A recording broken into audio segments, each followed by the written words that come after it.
最近一段时间以来，印度在美国的怂恿和教唆下，逐渐开始变得越发嚣张。美国为了保证自己在全球的地位不受影响，就想着怎样打压和制裁眼前这条让美国感到恐惧的东方巨龙。而在这样的背景下，美国就开始把印度作为突破口，开始拉拢印度来干扰中国。因为美国人一向都很狡猾，他们明白在很多领域都有求于中国，所以不选择与中国进行斗争，而是在一旁教唆印度来跟中国作对。据相关消息报道称，近日，美国为印度提供了一大批美式武器装备，其中就包括全新的美国新型突击步枪。这款新型步枪相比于其他步枪，子弹、射程、威力上面都会更胜一筹，而且还是一款专门的山地战突击步枪，所以在为印军在山地斗争中也提供了很大优势。此外，印度东部陆军司令马若杰潘德海称，将引进一些无人机和精确射手步枪等美式武器。有相关分析师认为，美国人实在太阴险了，这样的行为就是在借刀杀人。他们不想与中国进行斗争，是因为想借用中国市场来拯救美国的经济衰落，但同时害怕中国会超越美国，所以没有选择正面和中国对抗，而在背地里给印度提供武器，来利用印度和中国做斗争。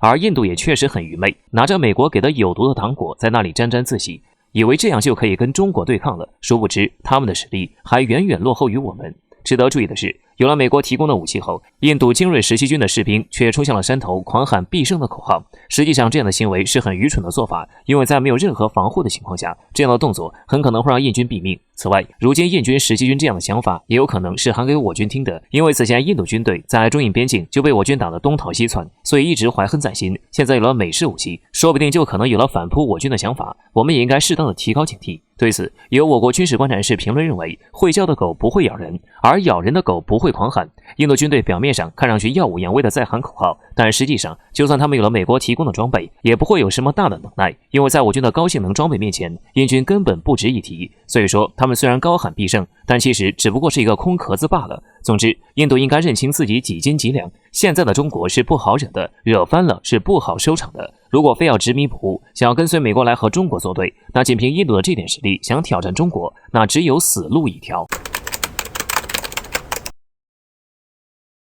近日，我国在量子计算机领域又传出了一条好消息，让人直呼我们的祖国太牛了，为中国的科研人员点赞。据央视网报道，中科院在超导量子和光量子两种系统的量子计算机方面取得了重大胜利。据了解，这两种量子计算系统是中科院的量子信息与光量子科技创新科研团队负责开发完成的。随着这两种量子计算系统的开发成功，我国也成为当前世界上唯一在两种量子计算领域达成量子计算优越性成就的国家。虽然我们国家在量子计算机领域的发展时间比较晚，但是我们国家的科研人员的不懈努力与艰苦奋斗下，在量子计算机领域已经比美国发展得更快了。经过多年研究与不断攻克前进路上的难题，我们的超导量子计算研究团队终于造出66比特超导量子计算原型机祖冲之2号，得以实现对量子随机线路取样任务的快速求解，比当前最快的超级计算机的计算速度还要快1000万倍，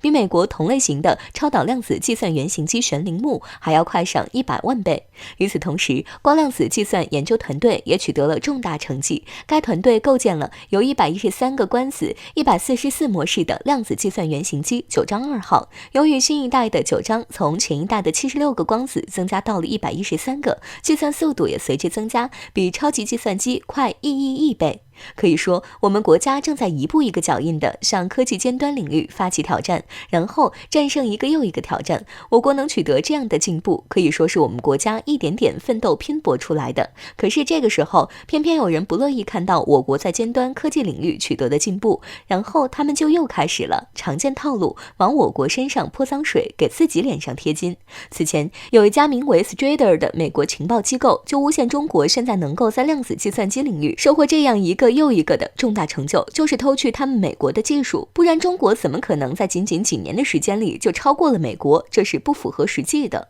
不得不说，美国确实有够无耻的。中国在量子计算机领域超过美国，就是中国偷了美国的技术，美国人完全就是在死去乌有，就是见不得被我国超越，所以就处处限制打压我们，特别是在尖端科学技术领域是最严重的。现在随着中国在一些尖端科学技术领域已经超过了美国，美国今后也会建设识到和中国对抗只会是美国败给中国，因为我国的科研人员就是有那么一股韧劲，打压得越狠，我们爆发出的能量也就越大。中国能够不断打破美国的技术封锁，超过美国正是靠着这种精神，而这种不服输、努力奋斗的精神才是我国制胜的法宝，而这一点是美国永远无法体会的。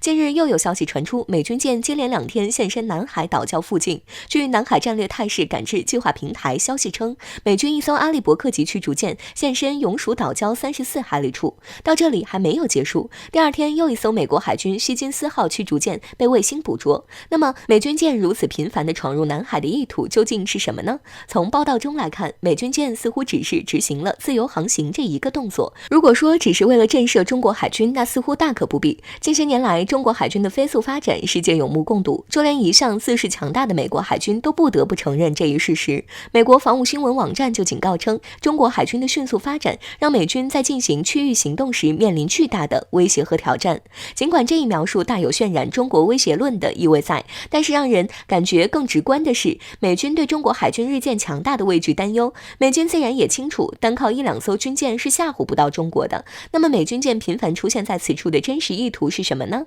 阿利伯克级驱逐舰现身南海岛礁的4天后，我国卫星图拍摄到的一幕暴露了美军的真实意图。据卫星图像显示，在南海海域某处岛礁上出现了至少5艘挖掘机和1处驳船码头。另外，近期的另一则消息显示，该地还出现了一定数量的运输船和工程船。显然，该处岛礁的施工痕迹明显，但是施工的主角并不是美国，但是跟美国脱不了干系。据悉，这次施工的主角是越南，谁都清楚越南这一举动对中国而言意味着什么？越南这么做是想再次挑起同中国的争端吗？明眼人都看得出来，从实力对比上，越南根本不是中国的对手。中国若是想出手教训，就跟碾死一只蚂蚁一样简单，这一点越南也十分清楚。那么问题来了，越南冒着被灭国的风险也要和中国对着干，背后并不是因为越南强硬，很大程度上是有了美国的撑腰。美军舰频繁出现在南海岛礁处，也很大可能是给越南打气，吸引中国的注意力。暂且不提美军这是打肿脸充胖子的做法，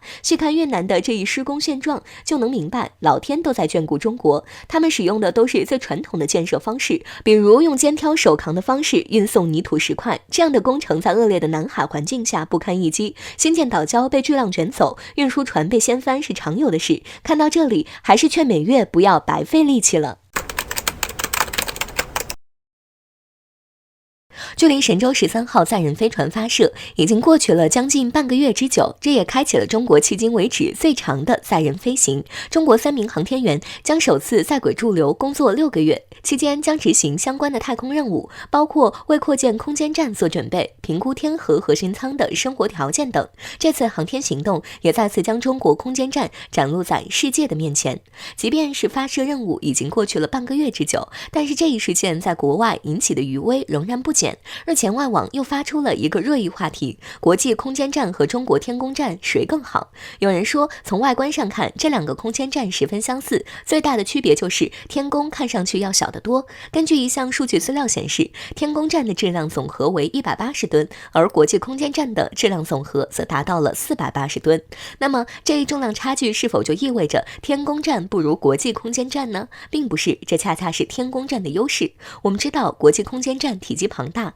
因此相关的故障问题也不断。不久前，国际空间站一度失去方位半小时，着实让世人为其捏了一把冷汗。而我国正是考虑到了国际空间站故障频繁这一点，才选择在建设天宫站时简化内部结构，使用更加轻便坚固的材料。如此一来，重量虽然轻了，但是故障率也大大下降了。而国际上对此的评价也是一片向好。有人提到，美国组合了国际空间站，而中国是自己的，没有其他国家的支持。某种程度上，中国现如今能这么快取得如此高的太空成就，跟美国的打压分不开。当时中国申请加入国际空间站的想法，遭到了美国无情的拒绝，由此这也开启了中国独立建造自己空间站的步伐。对此，国际友人表示，好吧，那我自己建是史上最强回应。值得指出的是，一名国外网友一个直接的比喻，让这一比较高下立判。其表示，国际空间站是90年代的老时尚大厦，而天宫是21世纪的智能家居。